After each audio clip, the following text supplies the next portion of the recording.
My name is Caroline Chrisman.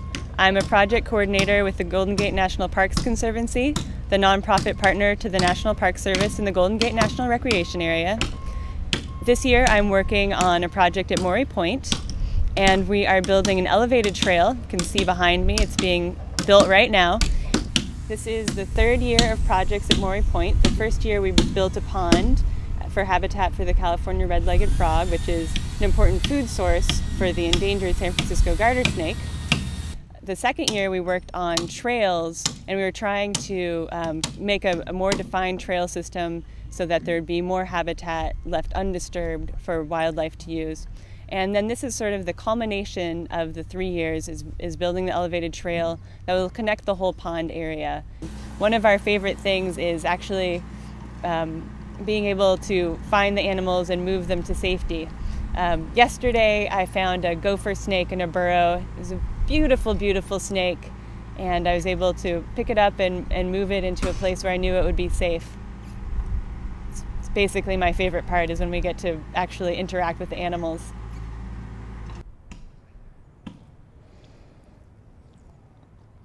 Hi, my name is Jessica Coe, and I'm the Public Information Coordinator for this habitat restoration project at Mori Point.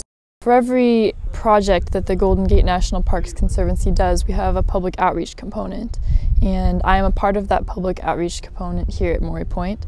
I'm here to answer any questions that people have, and we're hoping that with the creation of this trail and having visitors to the park raised above the ground level where the wetland system will be extended, the red-legged frog and its predator, the San Francisco garter snake, will have more of a habitat to live in.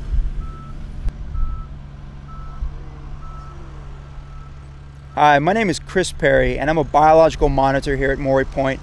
And what I do is I work with the construction crew behind me to ensure that none of the endangered species we have on site are impacted by our activities. We have a number of rules, such as we walk in front of all the vehicles before they move. We actually excavate gopher burrows because that's where our endangered snake lives. So prior to doing any of this work, myself and other employees have actually dug up networks of gopher burrows looking for snakes. All the black fencing around here is snake exclusion fencing, so that once the area is cleared of snakes, we can feel pretty confident that none are going to get in accidentally. And it's been really effective. The snakes can't climb, they can't go over that silt fencing, and as a result, they're really excluded from our area, and we can be really confident when we come in that we're not going to inadvertently hurt an animal. So I'm real proud to be part of an effort to improve national park land that helps not only endangered species, but also the people of Pacifica, the nation, and even the world. Well, there's an overview right there of the whole spot. And there are people walking out. That actually is the road. People who are very excited to get to the beach are walking this way. But no, the thing about this is that this is the road where visitors would have gone to the Mori Point Inn. So in the distance where the tree is where that inn was. And this is just showing you the different things people can do. They can go look at either one of the ponds, they can just take a nice rest. They can, take their dogs out there, leashed please. They're welcome to ride their bikes on the trail as well. The whole idea is that it's a multi-use path. Virtually all of them are. It makes it so the ponds are connected safely for the Exactly. animals.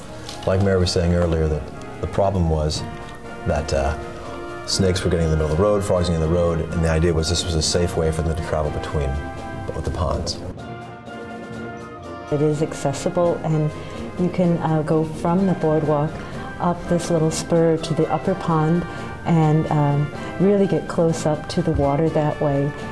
There'll be waysides there talking about the ecology of the area and the wetland system, as well as the history of the native people.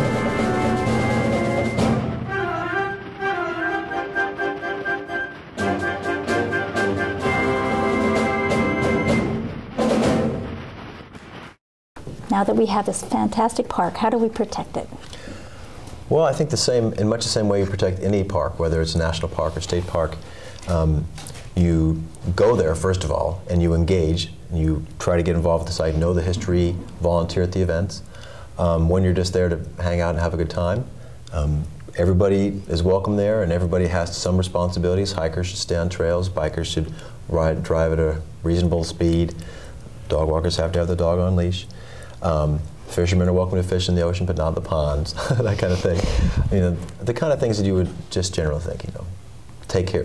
Everything there is protected federally, just like in any national park, even though it's a smaller area and you see homes right nearby. The same rules apply in Mori Point as apply in any national park.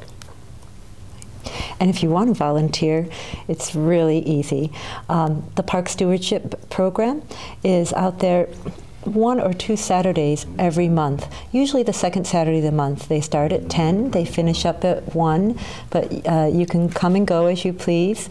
They make it really easy for you with gloves and tools, everything you need, snacks, everything.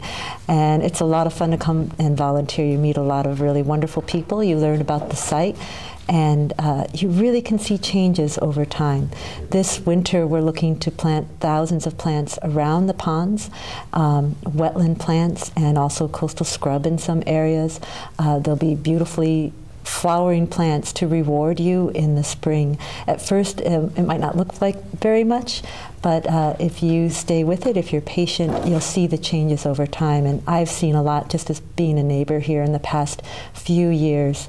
You go out and you see the wildflowers and the plants, and it's just beautiful. Yeah. And we say we're planting this year, but we'll be planting for winters, many winters to come. So even if this winter for some reason doesn't work for you, we'll be happy to have you out there at Mori Point. So many years to come. And when you come to volunteer, do you have to call ahead of time, or you can just show up? You can just show up, but it's nice to check the website, mps.gov/GOGA, or you can check the parksconservancy.org website, and we also have a phone number for you too that you can call in just to make sure, especially if there's rain. But sometimes we'll bring raincoats too, and you can just plant in the rain. And during the other times, there's all the the weeding that has to go on too. It's your big wild garden to work on and see the changes and really be a part of the community. It is. It's a community effort, and I've really enjoyed myself as a community member watching the transformation of Mori Point. Just last words before we end up the show here.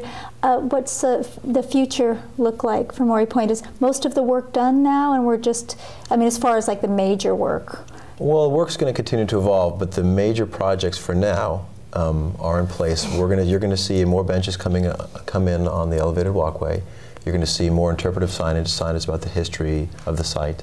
We're looking at developing a better trailhead just about 30 yards north of the old Mori Point Road. But the projects will continue as funding comes available. Okay, that's good to know. Thank you both for coming. It was really very nice. Thank you so much. Thanks for having us.